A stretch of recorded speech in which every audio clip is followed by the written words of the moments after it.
ওম শান্তি। আজিৰ তাৰিখ ৭ আগষ্ট ২০২৫ বৰ্ষ। প্ৰাতঃ মুৰলী বাপদাদা মধুবন। আজিৰ পিতাৰ অমৃতবাণী হৈছে, মৰমৰ সন্তানসকল, অবিনাশী জ্ঞানৰত্ন ধাৰণ কৰি এতিয়া তোমালোক ভিকহুৰ পৰা চহকী হ'ব লাগে। অবিনাশী জ্ঞানৰত্ন ধাৰণ কৰি এতিয়া তোমালোক ভিকহুৰ পৰা চহকী হ'ব লাগে। তোমালোক আত্মাসকল হৈছা জ্ঞানী যোগী। আৰু আজিৰ প্ৰশ্ন, কোনটো শুভ ভাৱনা ৰাখি পুৰুষাৰ্থত সদায় তৎপৰ হৈ থাকিব লাগে? পিতাই উত্তৰত কৈছে, সদায় এইটোৱে শুভ ভাৱনা ৰাখিব লাগে যে আমি আত্মাসকল শতপ্ৰধান আছিলোঁ। আমিয়ে পিতাৰ পৰা শক্তিৰ উত্তৰাধিকাৰ লৈছিলোঁ, এতিয়া আকৌ লৈ আছোঁ। এইটো শুভ ভাৱনাৰে পুৰুষাৰ্থ কৰি শতপ্ৰধান হ'ব লাগে। এনেকৈ ভাবিব নালাগে যে সকলোৱে জানো শতপ্ৰধান হ'ব। নহয়, স্মৃতিৰ যাত্ৰাত থকাৰ পুৰুষাৰ্থ কৰি থাকিব লাগে। সেৱাৰ দ্বাৰা শক্তি আহৰণ কৰিব লাগে। আৰু আজিৰ গীত ইছ পাপ কি দুনিয়া ছে, অৰ্থাৎ এই পাপৰ সৃষ্টিৰ পৰা। ওম শান্তি। এয়া হৈছে পঢ়া। প্ৰতিটো কথা বুজিব লাগে। অন্য যিবোৰ সৎসংগ আদি আছে, সেই সকলোবোৰ হৈছে ভক্তি মাৰ্গৰ। ভক্তি কৰি কৰি ভিকহু হৈ গৈছে। সেই ভিকহু ফকীৰসকল বেলেগ, তোমালোক অন্য প্ৰকাৰৰ ভিকহু হোৱা। তোমালোক চহকী আছিলা, এতিয়া ভিকহু হৈ গলা। এইটো কোনেও নাজানে যে আমি চহকী আছিলোঁ। তোমালোক ব্ৰাহ্মণসকলে জানা, আমি বিশ্বৰ মালিক চহকী আছিলোঁ। আমি, পিতাই কৈছে যে আমি বিশ্বৰ মালিক চহকী আছিলোঁ। অমীৰ চন্দৰ পৰা ফকীৰ চন্দ হৈ গলোঁ। এতিয়া এয়া হৈছে পঢ়া, যাক ভালদৰে পঢ়িব লাগে আৰু ধাৰণ কৰিব লাগে। আৰু ধাৰণ কৰাবলৈ চেষ্টা কৰিব লাগে। অবিনাশী জ্ঞানৰত্ন ধাৰণ কৰিব লাগে। পিতাই কৈছে যে এতিয়া এয়া হৈছে পঢ়া, যাক ভালদৰে পঢ়িব লাগে, ধাৰণ কৰিব লাগে আৰু ধাৰণ কৰাবলৈ চেষ্টা কৰিব লাগে। অবিনাশী জ্ঞানৰত্ন ধাৰণ কৰিব লাগে। আত্মা জ্ঞানী যোগী হয় নহয়, আত্মাইহে ধাৰণ কৰে শৰীৰটো বিনাশী। আত্মাইহে ধাৰণ কৰে আৰু শৰীৰটো বিনাশী। যিটো কোনো কামৰ বস্তু নহয়, তাক জ্বলাই দিয়া হয়। শৰীৰটো যেতিয়া কোনো কামৰ হৈ নাথাকে, তেতিয়া জুইত জ্বলাই দিয়া হয়। আত্মাকটো নজ্বলাই আমি আত্মা যেতিয়াৰ পৰা ৰাৱণ ৰাজ্য আৰম্ভ হ'ল, তেতিয়াৰ পৰা মনুষ্য দেহ অভিমানত আহি গ'ল। মই শৰীৰ, এইটো দিশক হৈ যায়। আত্মাটো অমৰ, অমৰনাথ পিতা আহি আত্মাসকলক অমৰ কৰি তোলে। তাততো নিজৰ সময়ত নিজ ইচ্ছাৰে এটা শৰীৰ এৰি আন এটা শৰীৰ লয়, কিয়নো আত্মা মালিক হয়। যেতিয়া ইচ্ছা হয় তেতিয়া শৰীৰ এৰে, তাত শৰীৰৰ আয়ুস দীঘলীয়া হয়। সাপৰ উদাহৰণ আছে। এতিয়া তোমালোকে জানা যে এয়া তোমালোকৰ বহুত জন্মৰ অন্তিম জন্মৰ পুৰণি ছাল। সম্পূৰ্ণ ৮৪ জন্ম লৈছা। কাৰোবাৰ ৬০ৰ পৰা ৭০ জন্মও হয়, কাৰোবাৰ ৫০ হয়। ত্ৰেতাত নিশ্চয় আয়ুস কিছু নহয়। ত্ৰেতাত নিশ্চয় আয়ুস কিছু নহয়, কিছু কম হৈ যায়।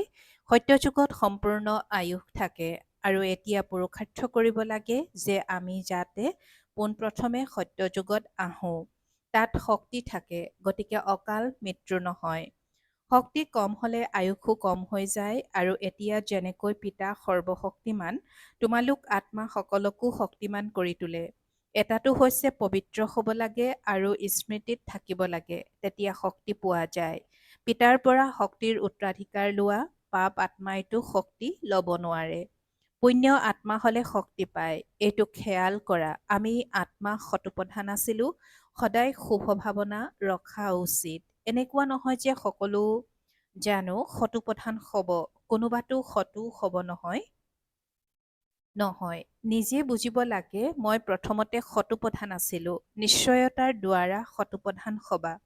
এনেকুৱা নহয় যে আমি কেনেকৈ শতপ্ৰধান হ'ব পাৰিম, তেতিয়া পিছলি যায়, স্মৃতিৰ যাত্ৰাত নাথাকে। যিমান দূৰ সম্ভৱ পুৰুষাৰ্থ কৰিব লাগে, নিজক আত্মা বুলি বুজি শতপ্ৰধান হ'ব লাগে।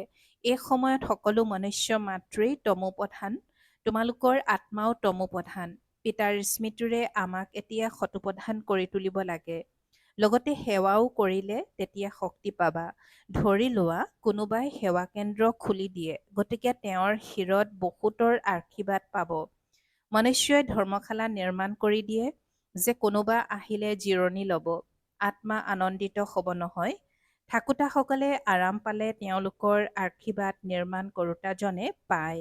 আকৌ ইয়াৰ পৰিণাম কি হ'ব?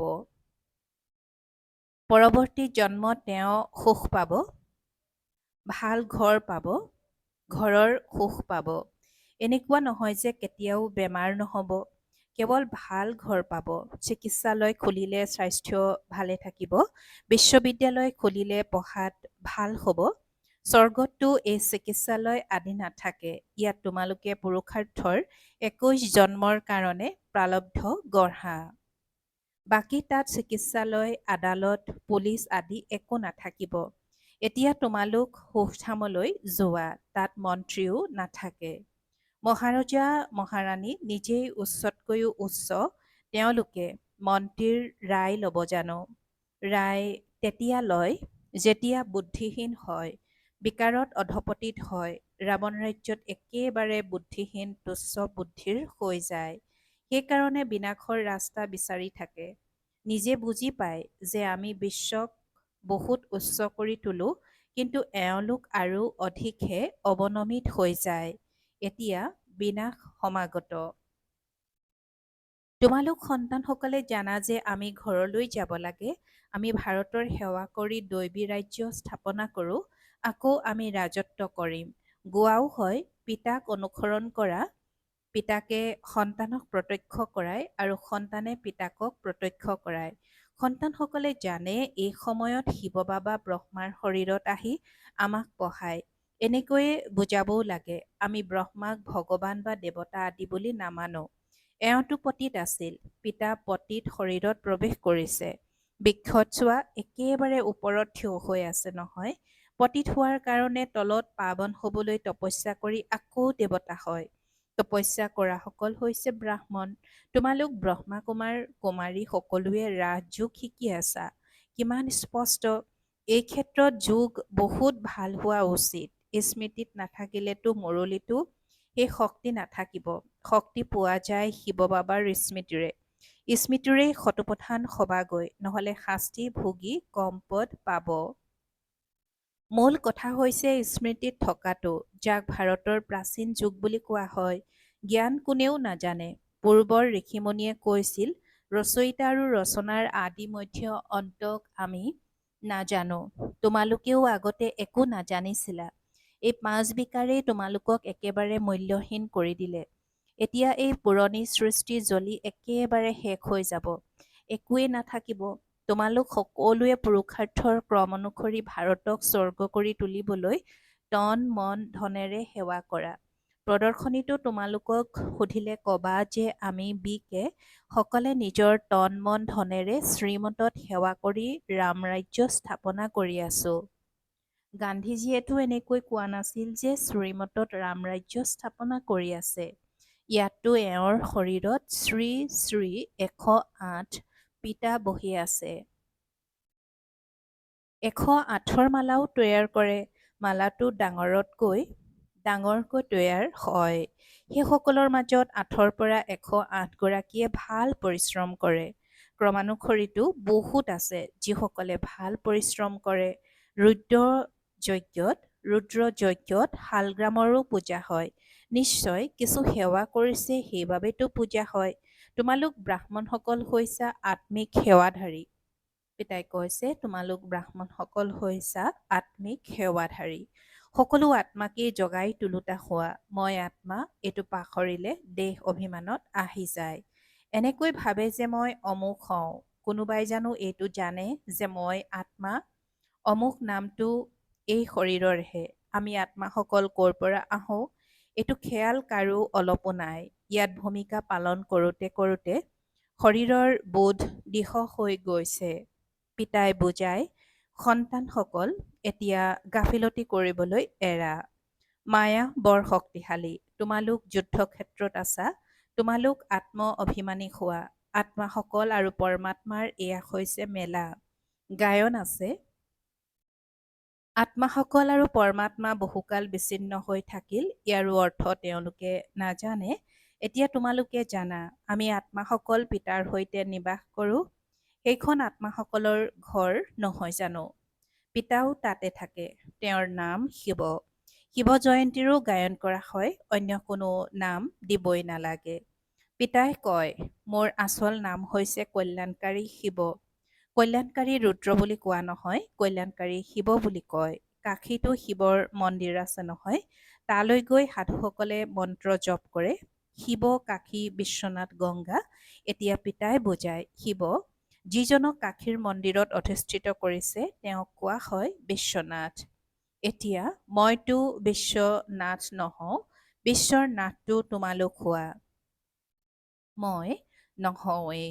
ব্ৰহ্মতত্ত্বৰ মাথো তোমালোক হোৱা। পিতাই কৈছে যে শিৱ, কাশী, বিশ্বনাথ, গংগা এয়া এতিয়া পিতাই বুজায়, শিৱ যিজনক কাশীৰ মন্দিৰত অধিষ্ঠিত কৰিছে তেওঁক কোৱা হয় বিশ্বনাথ। এতিয়া মইতো বিশ্বনাথ নহওঁ। বিশ্বৰ নাথটো তোমালোক হোৱা।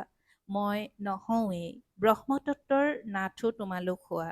তোমালোকৰ সেইখন ঘৰ, সেইখন ৰাজধানী। মোৰ ঘৰটো এখনেই, ব্ৰহ্মতত্ত্ব। মই স্বৰ্গলৈ নাহোঁ। মই নাথো নহওঁ। মোক শিৱ বাবা বুলিয়েই কয়। মোৰ ভূমিকা হৈছে পতিতক পাৱন কৰি তোলা।